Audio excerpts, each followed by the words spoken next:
नमस्कार दोस्तों, स्वागत है आप सभी लोगों का आर एस वावा पर। रिसेंटली मालदीव के अंदर इलेक्शंस हुए हैं 21 अप्रैल को, जिस दिन भारत के अंदर सिविल सर्विसेज डे सेलिब्रेट किया जाता है, उस दिन मालदीव के अंदर इलेक्शंस हुए। इससे पहले 2019 के अंदर इलेक्शंस हुए थे, लेकिन मालदीव के इलेक्शंस आखिरकार इस बार भारत के लिए क्यों इंपॉर्टेंट थे, वो हम लोग इस लेक्चर के अंदर जानेंगे। कि आप लोगों को लगता है कि मालदीव के अंदर जो कॉन्स्टिट्यूशन बना हुआ है वो क्या पहली बार बना है, मतलब एक बार जो बना था वो अब तक कायम है?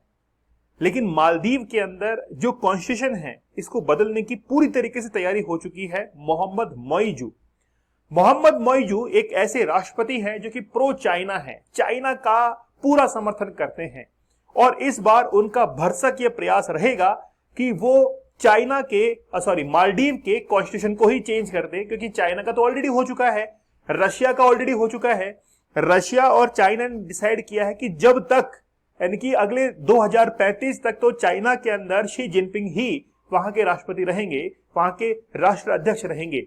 व्लादिमीर पुतिन ने ऑलरेडी चेंज कर दिया है, मालदीव अब चेंज करने वाला है। लेकिन क्या भारत के अंदर भी कॉन्स्टिट्यूशन चेंज हो सकता है? जिस प्रकार से हम लोग देख रहे हैं कि भारत के अंदर प्रधानमंत्री नरेंद्र मोदी 2047 को टारगेट कर रहे हैं, लेकिन क्या 2047 तक वो प्रधानमंत्री बने रहेंगे? इस बात के संकेत जो है वो कहीं ना कहीं कुछ थोड़े मोड़े जो है वो हमको मिल रहे हैं।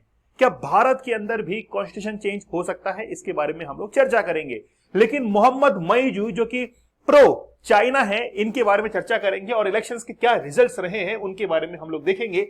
ये एक न्यूज़पेपर का आर्टिकल है जिसमें लिखा हुआ है, pro China president Mohammad Muizzu party sweeps Maldives parliament elections. Parliamentary results जो है इस बात के गवाह हैं, और रिजल्ट्स क्या रहे हैं हम लोग देख सकते हैं। मालदीव के अंदर टोटल 93 कॉन्स्टिट्यूंसीज है, मतलब वहां पर जो इलेक्शंस के चुनाव के क्षेत्र हैं वो 93 हैं, और उनके अंदर 2,84,663 जो वोटर्स हैं उन्होंने पार्टिसिपेट किया है। लगभग आप लोग मान सकते हैं कि राजस्थान की जनसंख्या जो है वो 7 करोड़ के आसपास है, और यहां पर अगर अकेला राजस्थान भी मालदीव के ऊपर आक्रमण कर दे तो मालदीव का सफाया कर सकता है। वहां पर वोटरों की संख्या 2,84,000 है। मालदीव के अंदर 2024 के अंदर इलेक्शंस हुए हैं, इससे पहले 2019 के अंदर हुए थे। आगे जो इलेक्शंस होने जा रहे हैं वो 2029 के अंदर होंगे, और रिजल्ट्स अनाउंस किए गए थे 21 अप्रैल 2024 को। टोटल वहां की जो संसद है, जैसे भारत के अंदर संसद होती है लोकसभा राज्यसभा, और वहां की जो संसद है उस संसद को कहते हैं पीपल्स मजलिस। मजलिस जो है वहां की पार्लियामेंट को कहा जाता है, जहां पर टोटल 93 सीट्स है। अगर किसी भी पार्टी को वहां पर अपनी सरकार बनानी है तो 47 सीट्स जो है उसको जरूरी है जीतना। इस बार जो इलेक्शंस हुए हैं उसके अंदर वोटिंग जो रिपोर्टिंग रही है 91.52% रही है, जो कि बहुत ह्यूज नंबर है। इस बार काफी ज्यादा वोटिंग जो है वो मालदीव के अंदर हुई है। सबसे बड़ी जो पार्टी है वो है मोहम्मद मोइजू की पीएनसी पार्टी है, जिसने 63 सीट्स जो है इस बार जीती है, और इस बार सरकार जो है वो मोहम्मद मोइजू की बनेगी। जिस समय यानी कि नवंबर के अंदर, लास्ट ईयर नवंबर के अंदर जब ये राष्ट्रपति बनने के लिए जा रहे थे, उस समय इन्होंने इंडिया आउट के कैंपेन्स चलाए थे। लास्ट इलेक्शन जब जीते थे तो इंडिया आउट के कैंपेन चलाए थे, और ये कहा था कि भारत के जितने भी सैनिक मालदीव्स के अंदर हैं उनको हम लोग बाहर कर देंगे। लेकिन कहीं ना कहीं चाइना की जो नीतियां थी उससे बहुत प्रभावित थे। तो मोइजू जो थे उन्होंने रिसेंटली चाइना के अंदर हाल ही के अंदर उन्होंने विजिट किया था और नेगोशिएट किया था as increase the number of tourist. वो चाहते हैं मालदीव्स के अंदर, भारत से टूरिस्ट जाना कम हो चुके हैं, लेकिन वो अब सहारा ढूंढ रहे हैं चाइना की तरफ। चाइना कह रहे हैं कि भाई आपके जितने भी टूरिस्ट हैं वो हमारे मालदीव्स के अंदर भेजिए, क्योंकि हमारी जो इकोनॉमी है वो इकोनॉमी डिपेंड करती है टूरिस्ट के ऊपर, and inbound flights from China. तो चाइना से वो टूरिस्ट जो है उसकी गुहार कर रहे हैं। 2013 के अंदर Maldives join China belt and road initiative. आप लोग को पता है कि चाइना ने 2013 के अंदर बेल्ट एंड रोड इनिशिएटिव जो है उसको जोड़ा था, उसको शुरू किया था, और 2013 से लेकर 2049 तक, क्योंकि चाइना जो है वो फ्रीडम उसने हासिल की थी कब, 1949 के अंदर। भारत आजाद हुआ था उसके 2 साल बाद में चाइना जो है वो आजाद होता है, और 2013 के अंदर बेल्ट एंड रोड इनिशिएटिव जो है इसको लॉन्च किया गया था 2013 के अंदर, और टारगेट है कि 2049 तक वो एशिया, अफ्रीका और यूरोप जो है इन तीनों कॉन्टिनेंट्स को, महाद्वीपों को आपस में कनेक्ट कर देंगे by road, bye rail network या फिर सी रूट के द्वारा, लेकिन तीनों को टारगेट है कि तीनों को आपस में कनेक्ट कर देंगे 2049 तक। वैसे आप लोग को पता होगा कि भारत के अंदर भी 2047 तक प्रधानमंत्री नरेंद्र मोदी जो है उन्होंने भी भारत को बदलने का सपना जो है वो देखा है, लेकिन क्या वाकई में 2047 तक प्रधानमंत्री नरेंद्र मोदी रहेंगे? मुझे आप लोग कमेंट सेक्शन में जरूर बताइएगा।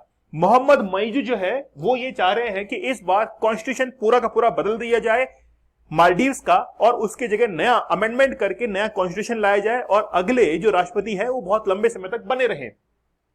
The current constitution of the Maldives was ratified by then president Maumoon Abdul Gayoom. तो अब्दुल गयूम जो थे उन्होंने 7 अगस्त 2008 को ये जो कॉन्स्टिट्यूशन था इसको रेटिफाई किया था और वो इफेक्ट के अंदर आया था इमीडिएटली, उसी समय जो है वो इफेक्ट के अंदर आ गया था। इससे पहले जो कॉन्स्टिट्यूशन बना था वो 1998 के अंदर बना था। लेकिन बात ये है कि मालदीव के कॉन्स्टिट्यूशन को हम लोग कहते हैं constitution of the Republic Maldives 2008। Maldives के कॉन्स्टिट्यूशन को हम लोग इस नाम से पुकारते हैं। क्या आप लोग को लगता है कि मालदीव के अंदर पहली बार ये कॉन्स्टिट्यूशन बना है?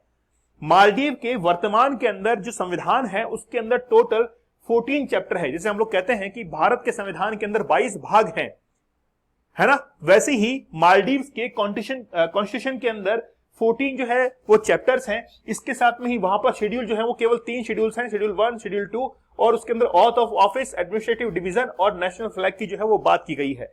लेकिन मालदीव के अंदर ये पहली बार कॉन्स्टिट्यूशन नहीं बना है। 11 बार मालदीव के अंदर कॉन्स्टिट्यूशन बन चुका है। सबसे पहले 1932 के अंदर, फिर 1934, 37, 42, फिर वापस से 42, एक ही साल के अंदर 2 बार, 1954, 1954, 1964, 1967, 1968 और उसके बाद में 2007। ठीक है, तो आप देख सकते हैं कि 11 बार जो है वो मालदीव के अंदर कॉन्स्टिट्यूशन बन चुका है। पाकिस्तान की बात करें, हमारे पड़ोसी देश के अंदर, वहां पर 4 बार कॉन्स्टिट्यूशन बन चुका है। और नेपाल के अंदर वापस से राजतंत्र को बहाल करने की अभी जो है वो सड़कों पर मार्च चल रहे हैं। आप लोग को पता होगा कि नेपाल के अंदर 2007 के अंदर कॉन्स्टिट्यूशन बनकर तैयार हुआ था और नेपाल पहली यानी कि पहला विश्व के अंदर ऐसा देश था जो कि एकमात्र हिंदू राष्ट्र बना था। 1768 के अंदर पृथ्वीराज शाह जो थे वो नेपाल के ऐसे राजा बने थे जिन्होंने नेपाल को एकमात्र विश्व का हिंदू राष्ट्र जो है वो घोषित किया था। और 1768 से लेकर 2008 तक नेपाल एक हिंदू राष्ट्र था। लेकिन जैसे ही नेपाल के अंदर कॉन्स्टिट्यूशन आता है उसके बाद में नेपाल ने अपने आप को धर्मनिरपेक्ष राष्ट्र जो है घोषित किया था और उन्होंने घोषित करने के बाद 2015 के अंदर धर्मनिरपेक्ष राष्ट्र को लागू भी कर दिया था। लेकिन वापस से नेपाल के अंदर बेरोजगारी की दर जो है वो 29.1% तक बढ़ चुकी है। इसके साथ में ही वहां पर कई घटनाएं, सांप्रदायिक दंगे वगैरह जो है वो फैल रहे हैं। इसलिए कह रहे हैं कि डेमोक्रेसी से हमें कोई खासा लाभ नहीं हुआ है, इस कॉन्स्टिट्यूशन से हमें खासा कोई लाभ नहीं हुआ है, इसलिए हम लोग राजतंत्र को वापस से रिज्यूम करना चाहते हैं नेपाल के अंदर। ये तो है नेपाल की बात, मतलब भारत के पड़ोसी देश नेपाल, पाकिस्तान, मालदीव्स ये अपने कॉन्स्टिट्यूशन को पसंद नहीं कर रहे हैं। और भारत देश ऐसा है जिसने 1949 के अंदर अपने कॉन्स्टिट्यूशन को बनाया था और तब से लेकर आज तक हम लोग उसी कॉन्स्टिट्यूशन को मानते हुए आ रहे हैं। इससे बड़ी बात भारत के लिए और क्या होगी, इससे गौरवशाली बात जो है भारत के लिए क्या होगी। मतलब भारत के नागरिक वाकई में बड़े जबरदस्त हैं जो कि भारतीय संविधान को बहुत अच्छे से दिल से जो है वो एक्सेप्ट कर रहे हैं। तो मालदीव के अंदर 11 बार जो है वो कॉन्स्टिट्यूशन बन चुका है। पहला कॉन्स्टिट्यूशन 1932 के अंदर जो है वो बनकर तैयार हुआ था। मालदीव की कहानी दूसरी है। मालदीव जो कि अपने कर्ज को उतारना चाहता है। मालदीव के ऊपर 56,186 करोड़ रुपए का विदेशी कर्ज है जो कि उसको 2026 तक जो है मालदीव को लगभग 9,000 करोड़ रुपए विदेशी कर्ज जो है चुकाना है। मतलब कैसे भी करके 2026 तक मालदीव को 9,000 करोड़ रुपए का कर्ज चुकाना है। इसीलिए मोइजू जो है वो रुख कर रहे हैं किसकी तरफ, चाइना की तरफ, तुर्की की तरफ, इस तरफ रुख कर रहे हैं। इसके लिए तुर्की, सऊदी अरब और इस्लामिक बॉन्ड खरीदे जाएंगे। मोइजू ने राष्ट्रपति बनने के बाद सबसे पहले तुर्की की यात्रा की थी। इस दौरान मोइजू ने तुर्की से आसान शर्तों पर कर्ज जो है वो मांगा था। ऐसी गुजारिश वे सऊदी अरब से भी जो है वो कर चुके हैं। मतलब कर्ज मांगने के लिए वो दर दर भटक रहे हैं। तो मोहम्मद मोइजू जो कि बुरी तरीके से फंस चुके हैं हाल ही के अंदर, वो तुर्की, इसके साथ में सऊदी अरबिया, चाइना यहां पर भटक रहे हैं कि कहीं से मुझे कोई दान जो है वो मिल जाए ताकि 9,000 करोड़ का कर्ज जो कि मैंने विदेशी कर्ज ले रखा है उसको चुकाया जाए 2026 तक। क्योंकि यूनाइटेड नेशंस ने 2026 का टारगेट दिया है कि तब तक आपका कर्ज जो है आ जाना चाहिए, नहीं तो आपको भी ब्लैक लिस्ट के अंदर डाल दिया जाएगा, जिस तरीके से हमने पाकिस्तान को डाला है। आप लोग यहां पर देख सकते हैं कि मालदीव के कई सारे आइलैंड्स हैं। मालदीव के लगभग 130 आइलैंड्स में से 30 जो आइलैंड हैं इसको चाइना को दिया जा रहा है रीबिल्ड करने के लिए, ताकि चाइना जो है यहां पर पैसा खर्च करे और टूरिज्म के अंदर उसको कन्वर्ट करे। तो 30 जो आइलैंड्स हैं, 30 जो द्वीप हैं, उनको कन्वर्ट किया जाएगा चाइना के द्वारा, बहुत डेकोरेट किया जाएगा। क्योंकि आप लोग को पता है कि भारत और मालदीव के बीच में क्या विवाद हुआ है।